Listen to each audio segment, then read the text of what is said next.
Hello, this is Arthur Clarke speaking to you from my home in Colombo, Sri Lanka. As I approach my 90th birthday, my friends are asking me how it feels to have completed 90 orbits around the sun. Well, I actually don't feel a day older than 89. Of course, some things remind me that I have indeed qualified as a senior citizen. As Bob Hope once said, you know you're getting old when the candles cost more than the cake. I'm now perfectly happy to step aside and watch how things evolve. But there's also a sad side to living so long. Most of my contemporaries and old friends have already departed. However, they've left behind many fond memories for me to recall. I now spend a good part of my day dreaming of times past, present, and future. As I try to survive on 15 hours sleep a day, I have plenty of time to enjoy vivid dreams. Being completely wheelchaired doesn't stop my mind from roaming the universe. On the contrary, in my time, I've been very fortunate to have seen many of my dreams come true. Growing up in the 1920s and 30s, I never expected to see so much happen in the span of a few decades. Well, we space cadets of the British Interplanetary Society spent all our spare time discussing space travel. But we didn't imagine that it lay in our own near future.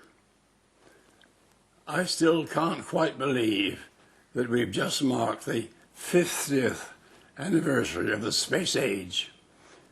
We've accomplished a great deal in that time, but the golden age of space is only just beginning. After half a century of government-sponsored efforts, we are now witnessing the emergence of commercial space flight. Over the next 50 years, thousands of people will travel to Earth orbit and then to the moon and beyond. Space travel and space tourism will one day become almost as commonplace as flying to exotic destinations on our own planet. Things are also changing rapidly in many other areas of science and technology. To give just one example, the world's mobile phone coverage recently passed 50%, or 3.3 billion subscriptions. This was achieved in just a little over a quarter of a century since the first cellular network was set up.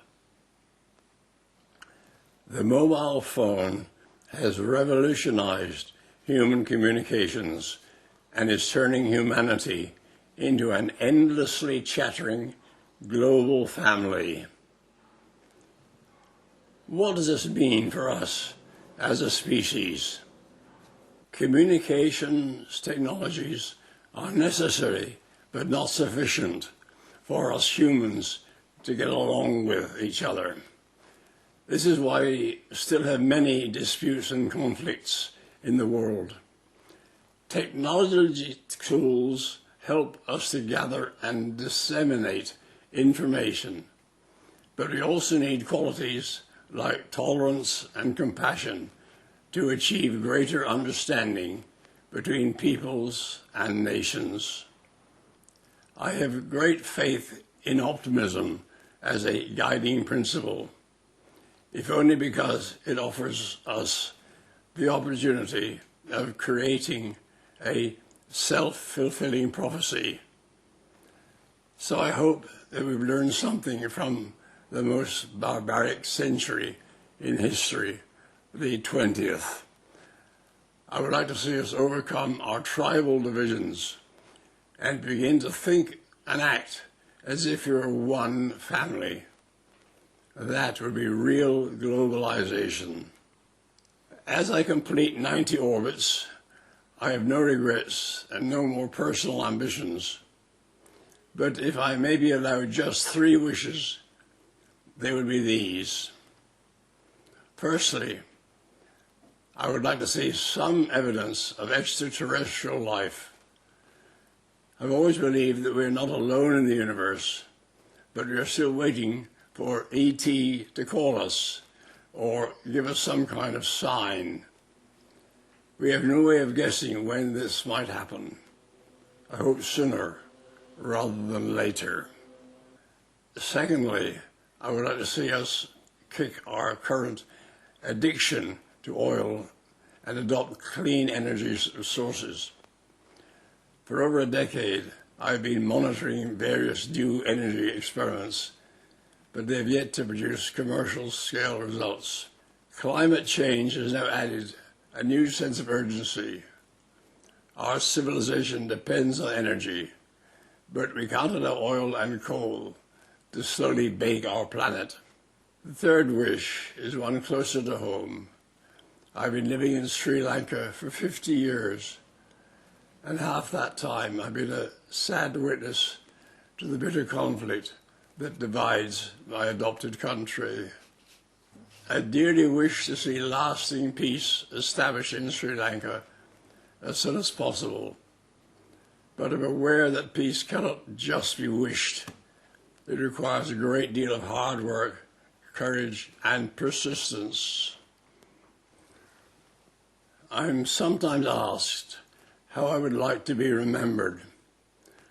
I've had a diverse career as a writer, underwater explorer, space promoter, and science popularizer.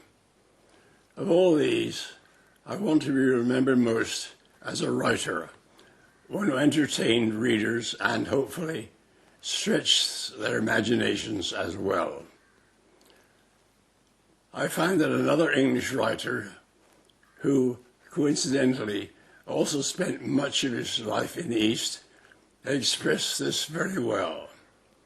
So let me end with these words of Rudyard Kipling. If I have given you delight by aught that I have done, let me lie quiet in that night, which shall be yours anon. And for the little span, the dead are born in mind. Seek not to question other than the books I leave behind. This is Arthur Clarke saying thank you and goodbye from Colombo.